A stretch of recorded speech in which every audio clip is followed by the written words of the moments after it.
Саламатсыздар ма балалар? Бүгін біз 5-ші жаттығудың есептерін қарастыратын боламыз. Бірінші есебі, жалпы массасы 50 тонна реактивті ұшақты ұшқыш жермен салыстырғанда 300 метр секунд жылдамдықпен басқарып келеді. Ұшақтың кинетикалық энергиясы қандай дейді. Бірінші, бізге берілген массасы 50 тонна, жылдамдығы 300 метр секунд ұшақ. Енді 50 тоннаны килограммға айналдырамыз. 50 көбейтілген оның 3 дәрежесі килограмм болады. Ары қарай шешуі кинетикалық энергияның формуласын жазамыз. Ол кинетикалық энергия mv квадрат бөлінген 2. Орнына қоямыз. 50 көбейтілген оның 3 дәрежесі көбейтілген 9 көбейтілген оның 4 дәрежесі бөлімде 2. Тең барлығын есептейміз. 2,3 көбейтілген оның 9 дәрежесі джоуль. Немесе 2,3 гигаджоуль деп жазсақ та болады.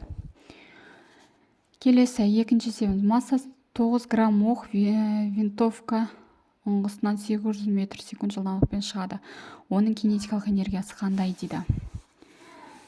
9 граммды біз айналдырып аламыз. 9 көбейтілген оның минус 3 дәрежесі килограмм болады. Шешуі кинетикалық энергияға саламыз. Кинетикалық тең mv квадрат бөлінген 2. Тең 9 көбейтілген оның минус 3 дәрежесі көбейтілген 800-ді квадраттаймыз. 64 көбейтілген оның 4 дәрежесі бөлеміз 2. 2880 джоуль шығады. Келесі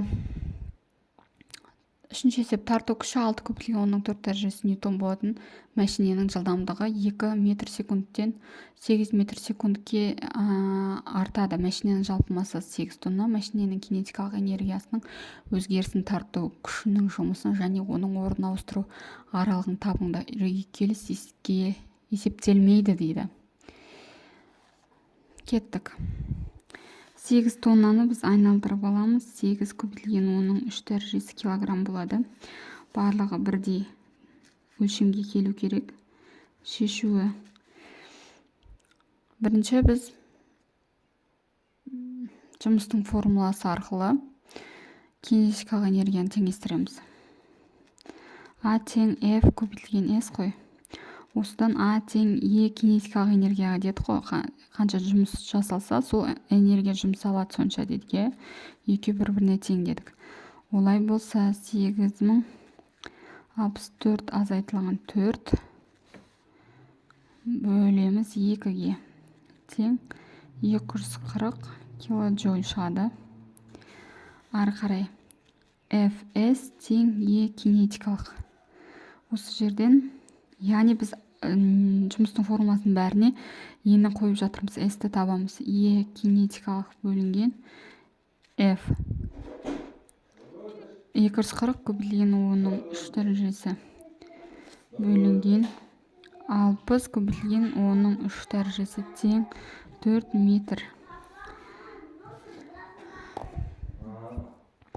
Ары қарай төртінші есеп. Төртінші есепте былай дейді. Жүк көлігінің массасы жеңіл автомобильдің массасынан 18 есе артық, ал жүк көлігінің жылдамдығы жеңіл автомобильдің жылдамдығынан 6 есе кем дейді.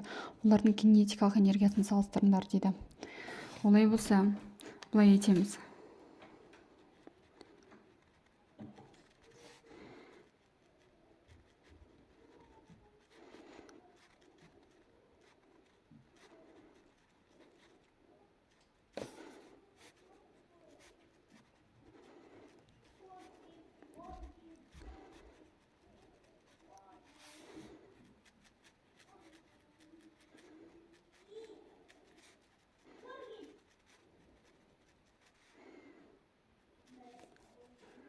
Неке есебіміз шықты.